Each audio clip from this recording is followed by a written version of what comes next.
Hathras case में CBI ने chargesheet दाखिल कर दी है। चारों आरोपियों पर रेप और हत्या की धाराएं लगाई गई हैं। संदीप, लवकुश, रवि, रामू पर रेप और हत्या की धाराएं हैं। असल में 14 सितंबर को 19 साल की अनुसूचित जाति की लड़की से रेप और गला दबाने की वारदात हुई थी। इस दौरान लड़की को गंभीर चोट आई थी। दिल्ली के सफदरजंग अस्पताल में इलाज के दौरान 29 सितंबर को उसकी मौत हो गई थी। लेकिन उसके बाद पुलिस प्रशासन ने 30 सितंबर की रात को पीड़िता के परिवार की गैर मौजूदगी में देर रात उसका अंतिम संस्कार कर दिया था, जबकि स्थानीय प्रशासन का कहना था कि परिवार की इच्छा के मुताबिक ही अंतिम संस्कार किया गया है। तो अब इस मामले में 4 जो आरोपी हैं, फिलहाल उनके खिलाफ सीबीआई ने चार्जशीट दाखिल की है, जो कि गैंगरेप और हत्या का मामला है।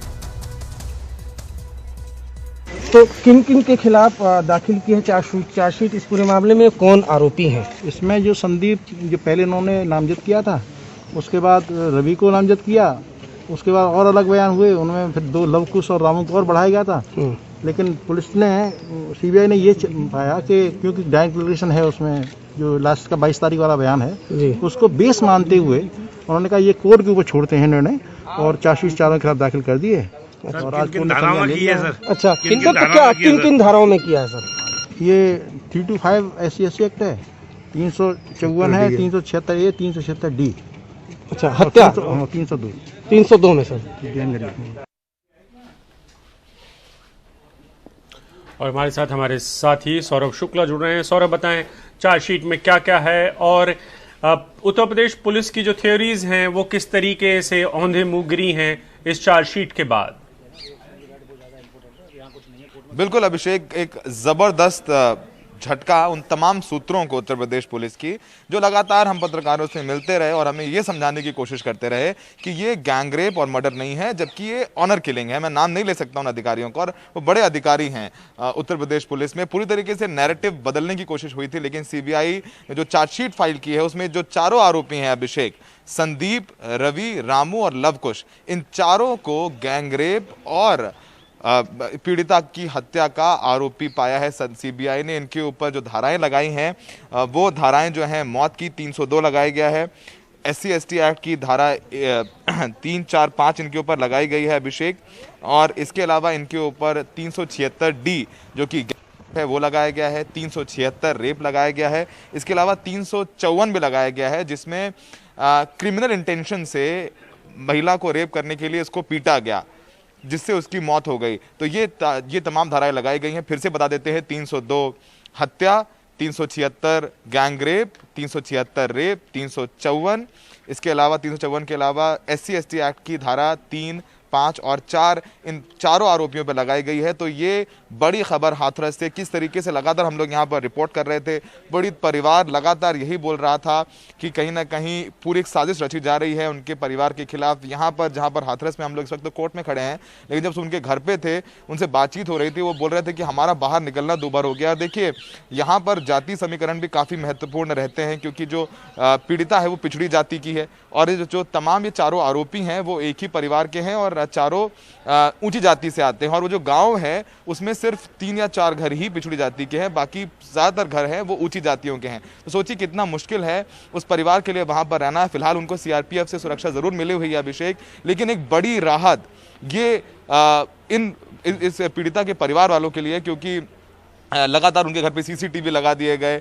एक DM जो यहाँ कर हैं हाथरस के, उनका एक ऑडियो भी वायरल हुआ था, जिसमें वो ये कह रहे थे कि ये मीडिया तो यहाँ से चली जाएगी, लेकिन आप बाद में सिर्फ हम रह जाएंगे, तो आप ये सब मत कहिए। वो वीडियो भी वायरल हुआ, लेकिन DM साहब का तबादला नहीं हुआ। अब तक भी वही DM है जो यहाँ पर काम कर रहे हैं। तो ऐसे में जो सबसे बड़ा आरोप यूपी पुलिस पर लग रहा था कि उन्होंने ज़बरदस्ती आनन फानन में परिवार की गैर मौजूदगी में, उनकी रजामंदी की बगैर ज़बरदस्ती 29 सितंबर की रात में पीड़िता का अंतिम संस्कार कर दिया था, और उस अंतिम संस्कार में भी जो तमाम हिंदू रीति रिवाज होते हैं उसका पालन भी नहीं किया गया था। उसके भी कई वीडियोस वायरल हुए हैं। तमाम खैर बहरहाल उसमें नहीं जाते हैं, लेकिन सीबीआई ने अपनी जांच में ये पाया है कि जो 4 आरोपी थे उन्होंने ही जो है पीड़िता को मारा है और उसके साथ गैंगरेप किया है। और शायद जब हम लोग को चार्जशीट मिलेगी उसमें और भी कुछ बातें निकलकर सामने आएंगी जो अभिषेक काफी चौंकाने वाली हैं। जो हमें जानकारी मिल रही है वो अभी हम नहीं बता सकते, लेकिन मोटा मोटी जो जानकारी हमें मिली है ये भी उसमें आएगा कि ये सिर्फ एक बार नहीं हुआ, ये कई बार पहले हुआ था। तो तमाम चीजें निकलकर सामने आने वाली हैं जो लगातार जो एक पूरी थ्योरी फ्लोट कराई गई कि नहीं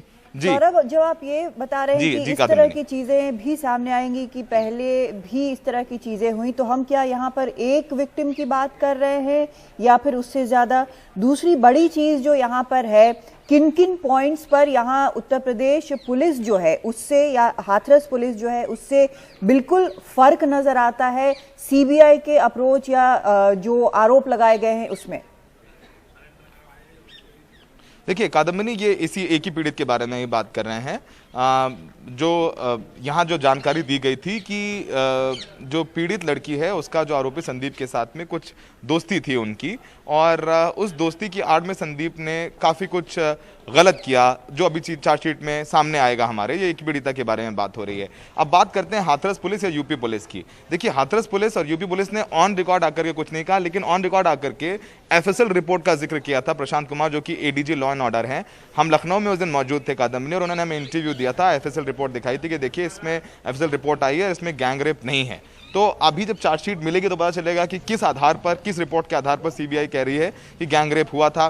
क्योंकि जो वजाइनल स्वैब था कादम्बिनी वो लिया गया था 24 से 25 सितंबर को, जबकि रेप हुआ था वो हुआ था 14 सितंबर को। तो 10 दिन बाद उसका वजाइनल स्वैब लिया गया था एफएसएल की जांच के लिए। तो ऐसे में तमाम जो जानकार लोग हैं वो यही कह रहे थे कि अगर आप 10 दिन बाद आप स्वैब लेंगे या आप उसका नमूना लेंगे एफएसएल के लिए तो उसमें कभी भी गैंगरेप की पुष्टि नहीं हो सकती, क्योंकि काफ़ी दिन निकल जाता है, तमाम जख्म भर जाते हैं, यूरिन पास होती है, तो काफ़ी चीज़ें होती है जो साइंटिफिक बातें हैं।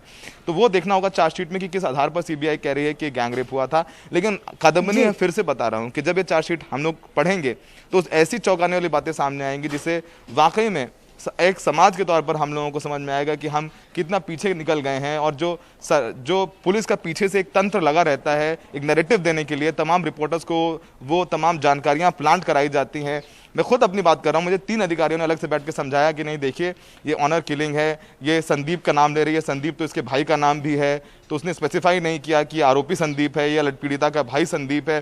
तो तमाम जो नैरेटिव फ्लोट किए गए, सोचिए कादम्बिनी की अक्यूज्ड जेल से लेटर लिखता है एसपी हाथरस को, वो लेटर एसपी हाथरस के पास पहुंचने से पहले मीडिया के पास पहुंच जाता है, जिसमें अक्यूज कह रहे हैं मैंने नहीं मारा है, वो पीड़िता के भाई ने मारा है। वो लेटर अक्यूज लिखता है और वो मीडिया पर पहले आ जाता है।